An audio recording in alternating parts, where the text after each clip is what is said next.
Assalamualaikum, selamat malam, salam rahayu. Saya menemukan satu video ini, wah, bisa dibilang ini video dari Gus Nuril Arifin. Video ini bisa dibilang ya niatnya baik, tetapi juga sangat tajam. Siapa yang disasar? Nanti ada videonya. Kemenang, Kementerian Agama selalu menjadi kontroversi. Dan setahu saya, Kementerian Agama itu bidang yang sangat berat, termasuk sangat berat. Banyak orang juga yang tidak berani menjadi Menteri Agama. Karena di sana banyak kepentingan, harus bersinggungan dengan berbagai macam hal. Makanya dulu bahkan Jenderal Bintang 4 saja jadi kemenang. Pada apa? Saya nggak akan terlalu banyak bicara soal ini. Yang jelas ini bisa dibilang nasihat juga bisa, harapan juga bisa, kecewa juga bisa. Hal ini juga berhubungan dengan nama besar Banser, PBNU, Kementerian Agama, Jokowi, bisa juga Prabowo. Lalu di sini Gus Nuril mengatakan seakan-akan soal hal yang menyangkut dana haji itu, soal kemenang, itu hanya di zaman kroninya Jokowi. Padahal Prabowo juga salah satu kroninya Jokowi. Mungkin karena hal ini salah satunya yang membuat PBNU sekarang seperti apa ya? Seperti gamang, seperti ya aneh lah gitu loh, aneh. Saya ini kan suka sering membaca berita, sering nonton video, banyak. Hanya di era Gus Yahya ini memang PBNU itu aneh. Aneh. Ibarat orang jalan itu seperti mau jalan kencang, tapi terpasung. Seperti terpasung, tapi juga tidak. Kemungkinan ini tidak lepas dari campur tangan atau aroma-aroma yang berhubungan dengan politik. Bisa juga jadi korban politik, bisa juga jadi alat politik, bisa juga memang sengaja berpolitik dengan cara yang sangat beda. Soal entah itu NU itu korban kek, atau pelakunya atau apa kek, ada terjemahkan sendiri, ada tafsirkan sendiri, tentu dengan berbagai macam hal-hal yang kemarin terjadi, apalagi saat zaman politik kemarin itu. Yang menggelitik lalu PBNU harus bagaimana, NU harus bagaimana, ya kan? Ya memang benar apa yang dikatakan Gus Nuril, harus berani. Seperti Kiai Said dulu itu kan sangat berani. Perhitungannya matang, taktiknya matang. Karena saat orang itu berdiri atau duduk dengan politikus, dengan orang-orang atas, itu kan banyak kepentingan. Banyak jebakan, banyak permainan, dan lain sebagainya.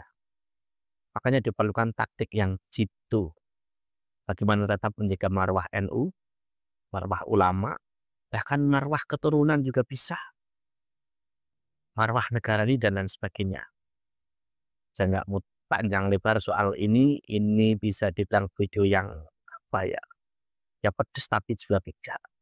Ya tidak, tapi juga nyatanya pedes. Ini dia videonya. Batang tahun ini lagi bocah sore munyak-munyuk dadi komandan Banser korupsi malu-maluin memalukan keluarga besar Nahdlatul Ulama. Dia nggak bisa menjaga marwah bapaknya, amannya yang dihormati kaum Nahdliyin se-Indonesia. Bapaknya memberi contoh baik, neneknya memberi contoh baik, mbahnya pengarang kitab Al-Ibris tafsir, fotonya malah korupsi malah dana haji lah. Dia bisa lari ke luar negeri, dia bisa menyingkir dari sanksi hukum manusia. Tetapi persoalannya adalah ongkos haji. Ongkos haji itu adalah prasyarat untuk melaksanakan rukun Islam kelima. Karena dikorupsi membuat ratusan ribu atau puluhan ribu jamaah haji tidak bisa melaksanakan wajibannya, melaksanakan syariat. Dia nggak bisa nanggung kejaran dosa akhirat. Kalau dosa dunia bisa dia bisa nyuap sana nyuap sini, bisa lari ke Vatikan kemana minta suaka. Makanya bermesraan dengan Vatikan karena ada nama internasional. Tujuannya cuma satu, untuk cari peluang agar bisa selamat dari pelariannya. Kalau saya lebih baik mendapatkan balasan di dunia daripada di akhirat. Kalau udah balasan di dunia selesai.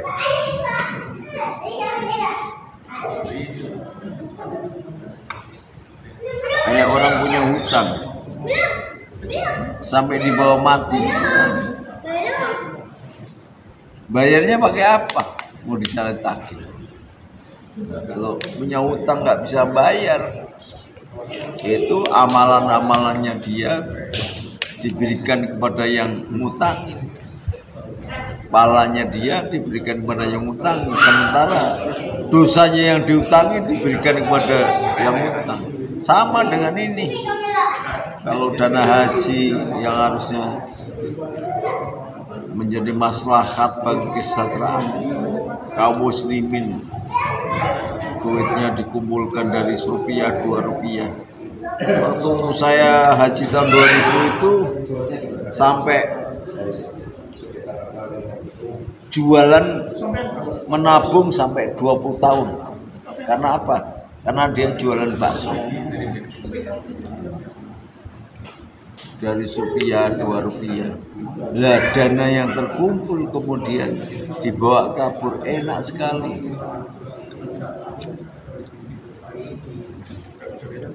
Yang harusnya ketika dilantik mengatakan saya bukan Menteri Agama Islam, tapi saya juga menterinya ini, menterinya hanya omong aja, pidato aja. Mana dia membuat kerukunan apa? Yang membuat kerukunan itu Gus Dur. Saya diperintah oleh Gus Dur bentuk Forum Keadilan dan Hak Asasi Umat Beragama. Sebelum ada FKUP, jadi melindungi kelenteng, melindungi biara, melindungi gereja, melindungi tempat-tempat ibadah. Prinsipnya hanya satu, menegakkan di mana ada rumah Allah, dibangun rumah Tuhan, tidak boleh dilakukan pengurusan. Hanya itu aja, menyadarkan orang untuk beragama dengan benar. Dalam kondisi kayak gini, kalau saya Prabowo tak kejar itu, karena kalau enggak akan jadi bom waktu itu. Nanti dikira rezimnya Mas Prabowo yang salah. 2-3 tahun mendatang akan meledak, banyak haji yang tidak bisa berangkat karena duitnya dipakai oleh rezimnya Jokowi dan menterinya Yakut. Berarti benar tebakan saya, ramalan saya kan, bahwa setiap menteri agama di Indonesia akan masuk neraka. Pertama, menteri agama yang katanya Habib Ba'alawi itu, Said Agil Al-Munawar, korupsi. Kemudian ketua P3 dulu, siapa itu namanya? Surya Dharma Ali, korupsi. Udah 2 ya. Yang ini yang ketiga ini. Sebenarnya 4. Nah, karena ketua P3 itu ketangkep duluan oleh KPK sebelum jadi Menteri Agama. Padahal dulu dia dicalonkan Menteri Agama itu. Yang mau mencalon presiden, wakil presiden dulu waktu itu. Bukan Jan Farid, Romi Hormuzi. 3, 4 Yakut ini. Yang Yakut ini yang memalukan. Karena sejarah kriteria datuk keturunannya itu orang-orang hebat. Yang mengarang tafsir Al-Ibris itu Mbah Kiai Busri Mustafa bersama Kiai Muslik. Kemudian di atas nama menjadi terkenal tafsir Al-Ibris. Kemudian disarai oleh kiai-kiai besar dan sampai sekarang diajarkan di pondok-pondok. Dan pamannya Yakut itu menerjemahkan kitab-kitabnya Imam Malik, gede-gede itu. Kitab-kitab gede, misalnya Al-Muwatta, nggak ada yang bisa mengarang kecuali adiknya Kiai Bisri Mustafa menafsirkan Al-Muwatta, kitabnya Imam Malik, yang menjadi rujukan hukum sedunia. Karena Imam Malik itu membuat kitabnya Imam Malik itu jadi rujukan. Lah kok ini cucunya ini jadi Menteri Agama gara-gara dari Komandan Banser malah begini, memalukan ini. Saya yang merasa sedikit banyak ikut mengembangkan Banser menjadi malu. Ingat, karena Banser itu akibat keputusan Presiden Soeharto mengeluarkan Permendagri nomor 11 tahun 70, maka NU dan Banser mati suri. Saya yang membangkitkan kembali Banser itu dan kemudian mengadakan munas di pesantren Watu Congkol, Gusmat Watu Congkol.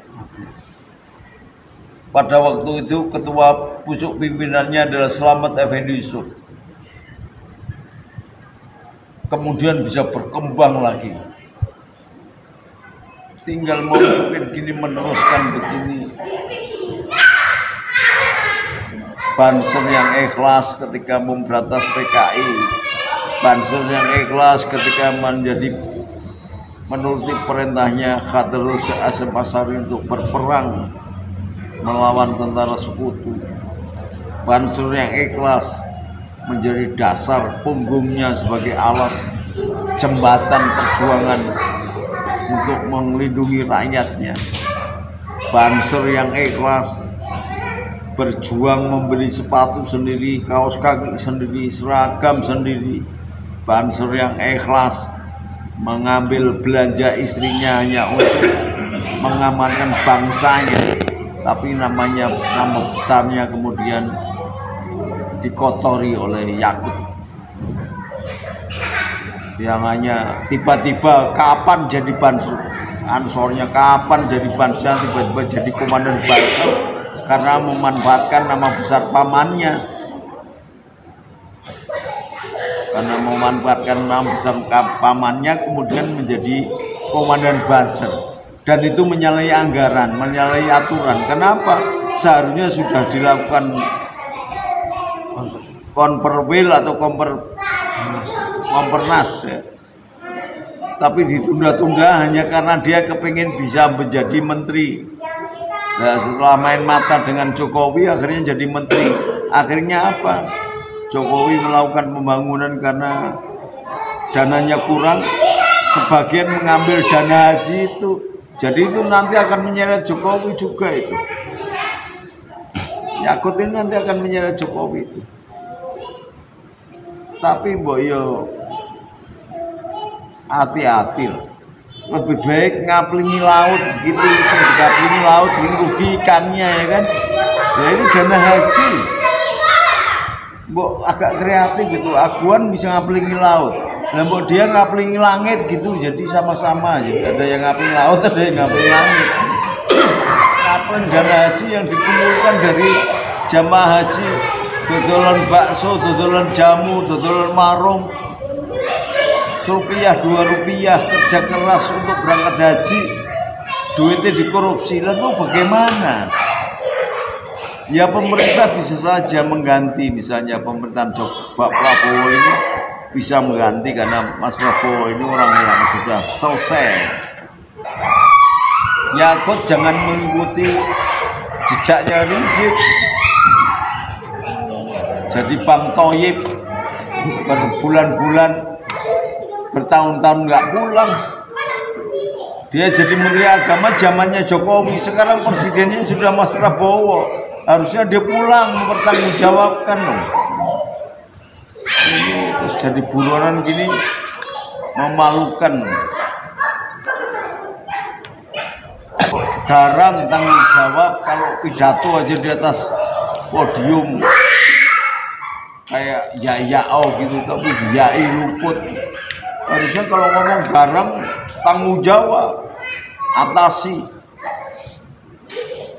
jangan mengorbankan orang. Zaman Kapolrinya Badrudin Hadi, Mas Badrudin Hadi, saya bilang,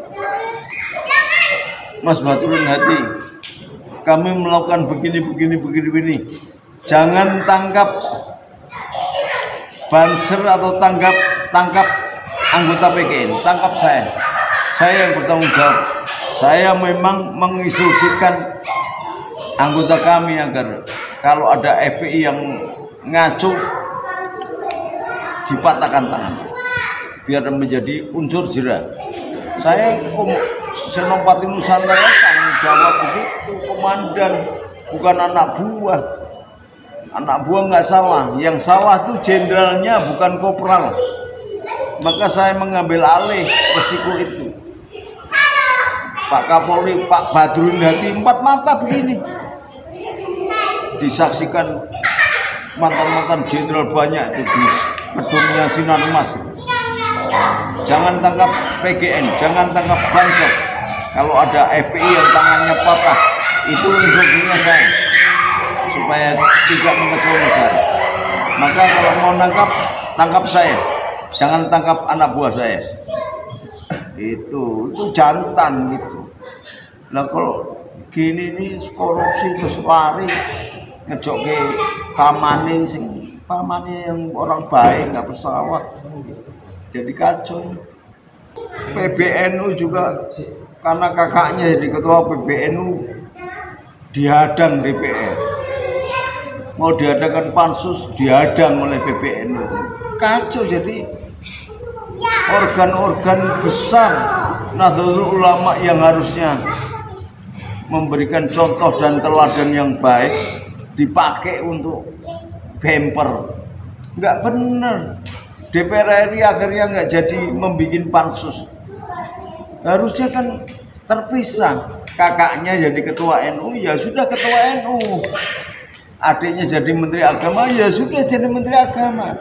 Jangan kemudian melindungi gitu, NU jadi bempernya depak karena menterinya melakukan korupsi, kan nggak benar. Akhirnya menempeli dosa kepada semua anggota Nahdlatul Ulama.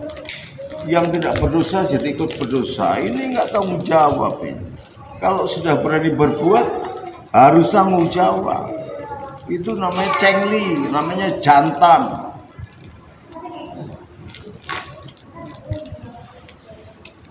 Konsekuen gitu. Bah, mosok minggat pergi dari Indonesia sejak jadi menteri sampai presidennya ganti nggak pulang-pulangnya, kayak reject itu mentalitasnya.